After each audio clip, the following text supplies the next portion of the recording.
lama tidak dikaruniai anak. Mas Basuki, bukan Mas Basuki saja, banyak di Geraha juga yang belum punya anak.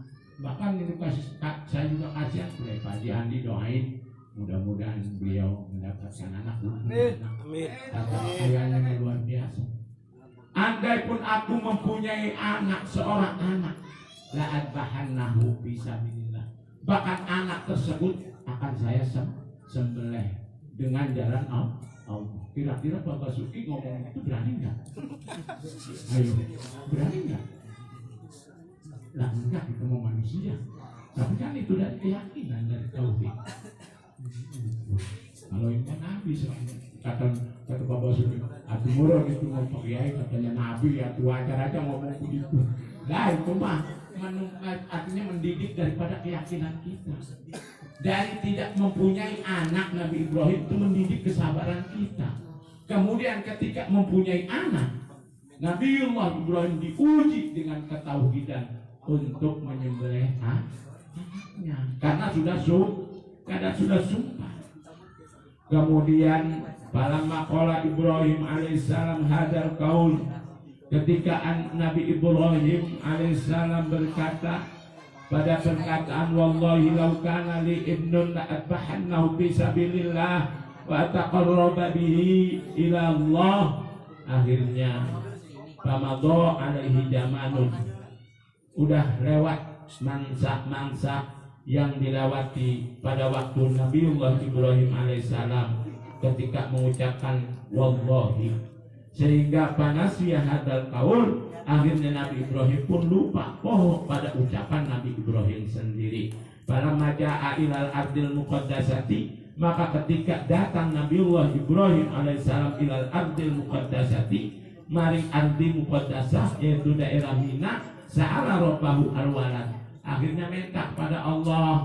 Nabi Ibrahim alaihissalam sa'alahu bihi hadal walad, minta anak. Malam tahajud nggak lewat tahajud terus kayak PRT tahajud terus, patutnya juga ikan PRT min asari tahajud itu Pak RW ya. Ada juga yang ikutnya di pipi itu min asari naum, banyak tidurnya Mas Eko.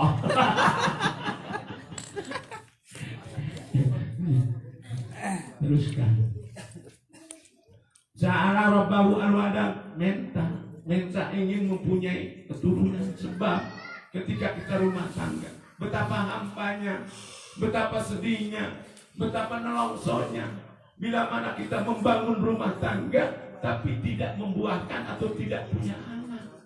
Apa sih tujuan kita?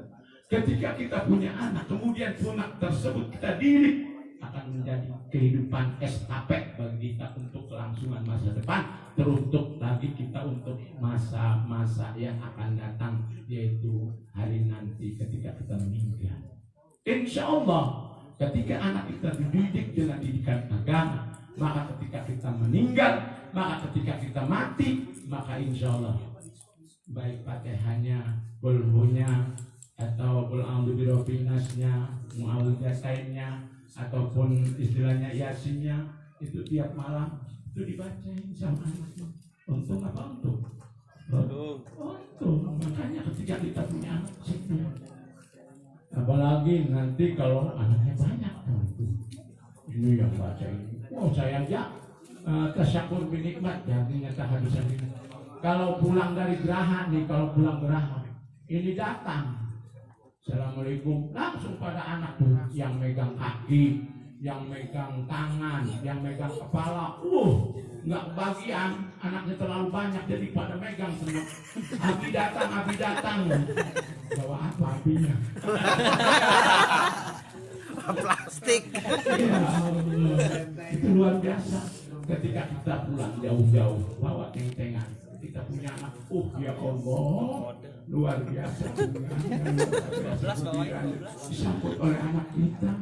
Abi, mana oleh-olehnya? Tuh, makanya kalau kita ceramah, kalau kita ngaji itu, tong hilang, harus dibawain tentengan itu, awas. Karena kalau nggak bawa tenteng, kadang-kadang anak itu ngancam. Nabi datang nggak bawa apa-apa. Akhirnya dipijitin enggak, diliatin aja akhirnya. Ya tapi kalau bawa teng-tengan langsung dijemput, dimakan, habis itu karena banyak anaknya. Ini maaf bukan ibu bapak. Ya. Lalu ketika sudah dewasa, Allah memberikan anugerah yaitu seorang putra. Fa'ajaballahu du'a'ahu wa basyarahu bil walad wa waladathu ummuhu. Kemudian diijabah atas permintaan daripada Nabiullah Ibrahim alaihissalam. Fa'ajaballahu du'a'ahu, dan diijabahlah doanya yaitu dikaruniai seorang anak yaitu Nabiullah Ismail alaihissalam. Wa basyarahu bil waladi wa waladathu ummuhu. Kemudian merasa bunga abahnya Nabiullah Ibrahim setelah dikasih anak, dan kita pun Pak Basuki setelah dikasih anak itu bunga, gembira, bahagia. Dengan cara apa? Dengan cara undang tetangga, undang hadroh, undang sodholi, undang pawawan, disuruh ngaji. Ini bentuk rasa syukur kita, kebungaan kita, kegembiraan kita dengan adanya buah kasih sayang anak. Karena apa? Kita yang bagian berkasnya ini yang bagian doanya untuk mendoakan Bapak Syuki dan anak Bapak Syuki. Akhirnya palama balagha ma'asa'yu, setelah sudah mencapai dewasa, bahkan Nabiullah Ibrahim diucapkan itu umurnya umur 7 tahun, bahkan menurut Qil Ibnu salah sa'asoro sanatan 13 tahun umurnya waktu itu, yakni lama balangal had alladhi yaqdiru bihi ala syaiki lalahu finauhi. Pas waktu dibawa itu ketika di perjalanan Nabiullah Ibrahim ketiduran, akhirnya tidurnya di dalam mimpi. Tidurnya dia bermimpi di dalam tidurnya itu. Pas waktu di dalam mimpi tersebut ada yang namanya ilham atau bisikan-bisikan tidur. Upi binadrika, wahai Ibrahim, Upi binadrika, kerjakan nadarmu. Kamu dulu nadar, wallahi laukana li ibnun la'at bahannam, andaikan aku punya anak aku akan sebelah. Nah, di dalam mimpi itu ada bisikan seperti itu. Pada waktu perjalanan dia bersama Nabiullah Ismail alaihissalam. Pada waktu itu umur Nabiullah Ismail ada yang kategorinya 7 tahun, ada yang kategorinya 13 tahun. Lalu kemudian bagaimana? Ya ulu di dalam impian, ya Ibrahim, upi binabika. Falamma asbaha ahodaya tarawih. Barang setelah tidur dan subuh pun, fajar pun menjelang pagi, akhirnya Nabiullah Ibrahim alaihissalam bangun, dan kemudian ketika bangun akhodaya tawaro, akhirnya mempunyai kertak.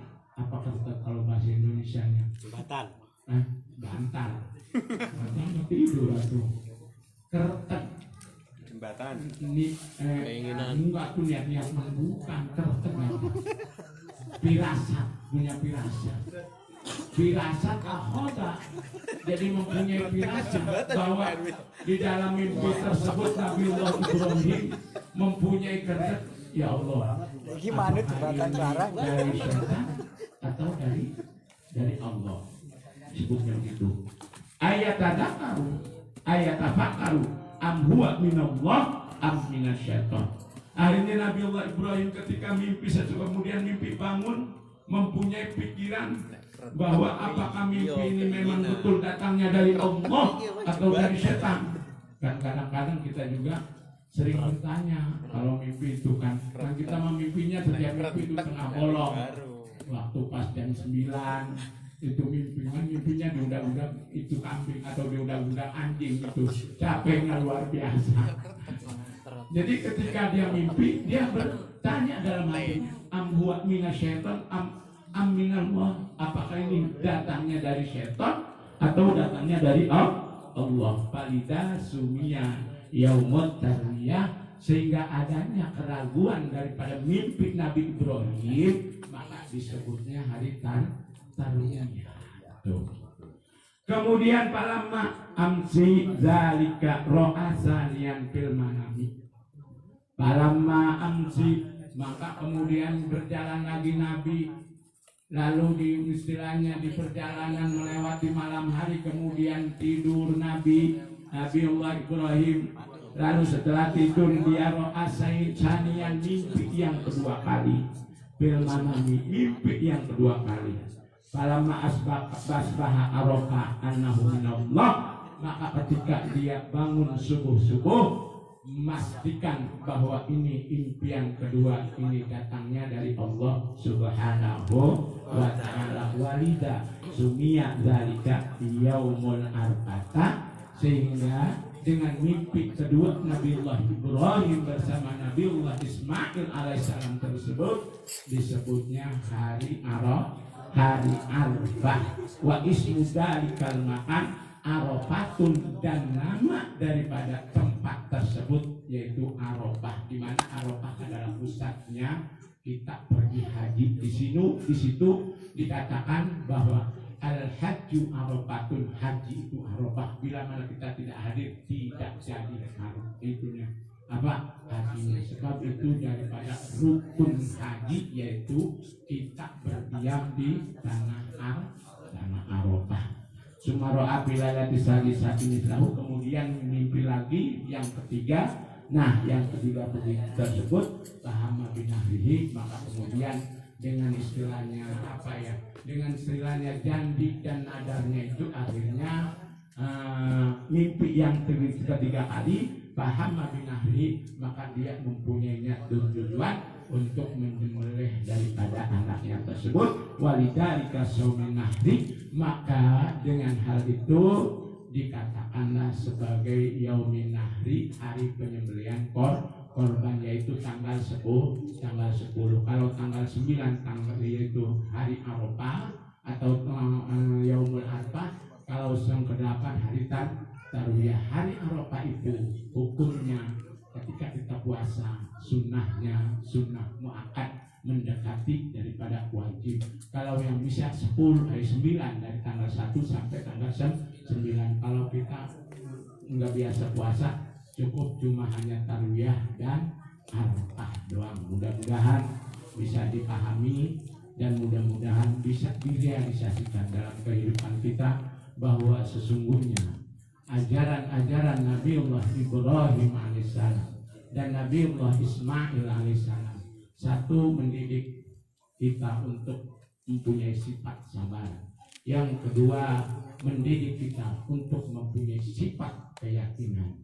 Yang ketiga, mendidik kita setiap ada argumentasi kita bisa berdialog dengan anak dan orang tua kita. Mudah-mudahan bisa manfaat bagi kita semua, dan mudah-mudahan cabang bayi juga diberikan panjang umurnya, sehat badannya, menjadi waladun walidatun soleh dan soleha yang berbakti kepada orang tua, khususnya ada agamanya. Billahi taufiq wal hidayah. Wassalamualaikum warahmatullahi wabarakatuh. Bismillah.